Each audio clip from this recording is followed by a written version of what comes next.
Minimalists. I have made a few lifestyle changes that have really helped me mentally, emotionally, and physically, but I still find myself having what I call bad mental health days, where I start questioning my abilities and lose hope in myself. I feel stuck, and it gets really hard to get out of that pessimistic mentality. I was wondering if you guys have days like that, and if you do, how do you deal with them? How do you get out of your own head and find the motivation and positivity to keep pushing forward? Nicole, let's talk to Diana about...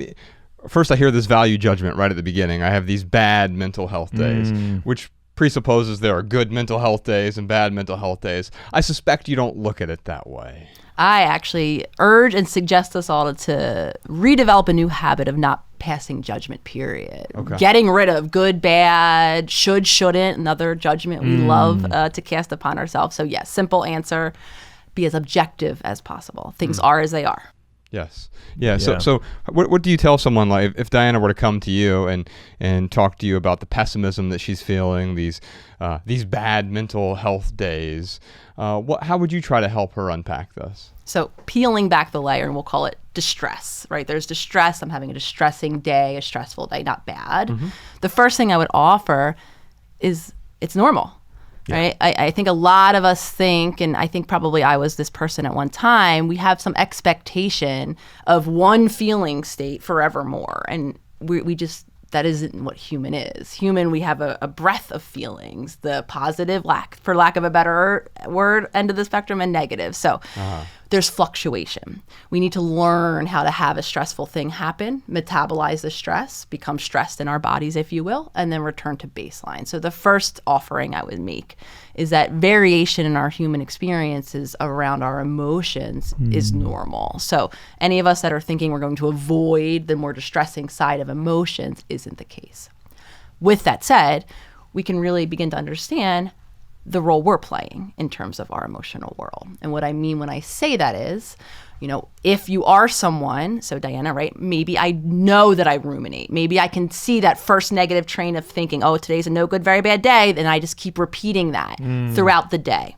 The longer you repeat, for lack of a better word, again, a negative thought, the more chances that you're going to have a body reaction. So we want to pay attention to how much attention we're paying to our thinking minds, because a lot of us continue to color our experiences with the negativity. I could be that person. I wake up, I have one negative thought, and if I'm not careful, I continue down a snowplow of negative thoughts, and before I know it, by 12 p.m., I feel negative. So becoming aware, and we can't stop our thoughts. That's something I want to offer right here, right now. I think this is a good teaching moment. So don't beat ourselves up about the thoughts that you're witnessing in our mind. We want to learn how to give them less attention, meaning we can't shut them off. We all wish we could. When that first thought comes, so if it is a negative thought, if you will, we want to practice removing our attention. And the best place to put our attention, to kind of piggyback what we were just talking about, consciousness, is in the current moment.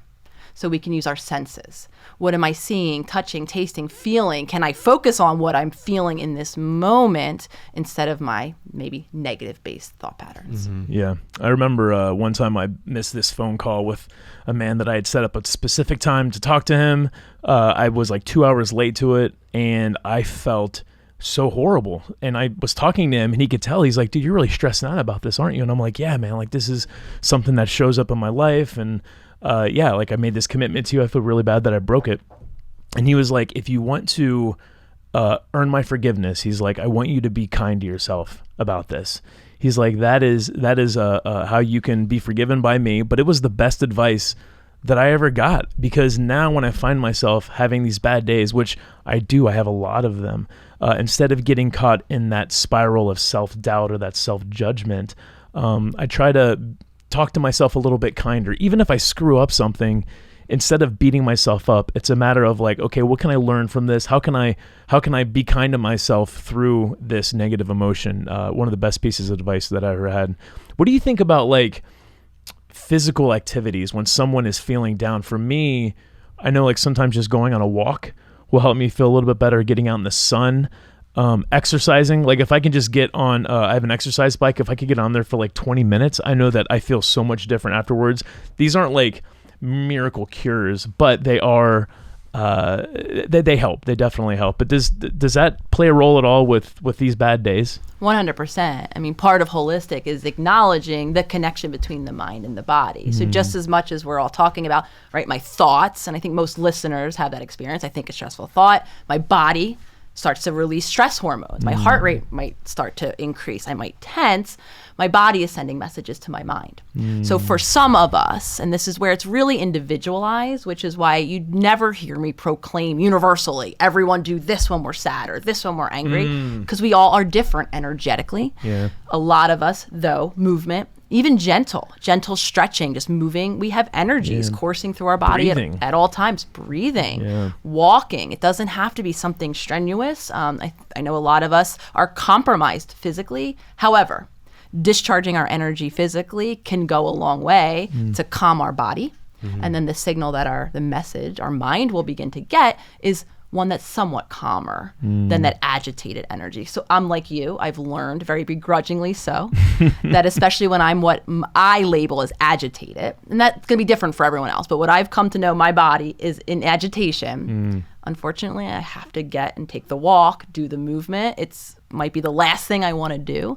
But again, I just want to reiterate, it's very individualized. This isn't me saying everyone go out and have a run when you're upset, because someone else, that might not help their energy feel more balanced. That's what most of us are looking for, the discharge of energy that's agitated and allowing us to return back to balance. I love that idea of the discharging of energy, because with Diana here, it sounds like she's looking for a way to fix these days. And there is no fix. It is a matter of how are you dealing with these symptoms? How are you letting it pass through you, so to speak, this energy, instead of looking for a way to block it. It's, Diana, maybe you want to ask yourself, how can I let this energy flow through me? How can I discharge that energy? I love that too, because you're really highlighting something else, which I get just quickly. A lot of times, there's a lot of talk about bypassing. Right. And this isn't just about think the happy thought, Diana, or anyone listening. Right. It is actually, like you said, about releasing it to allow it to go. A lot of us get very good at stuffing it. Yeah. Right. That's not actually releasing it. So it's not just grab onto the next happy thought and hold on to it until you're happy again. For a lot of us, it's find that release for the negative crap so that I can free up my energy to return to balance, to then elevate into the more positive end. So just to be clear on that, because I know some of us can listen to that and hear, oh, bypassing, don't ever focus. And I appreciate that you highlighted the importance of letting the negative be. Yeah. I love what you're saying there. There is no fix. There's only change. Right. If I were to make it a pithy little maxim there.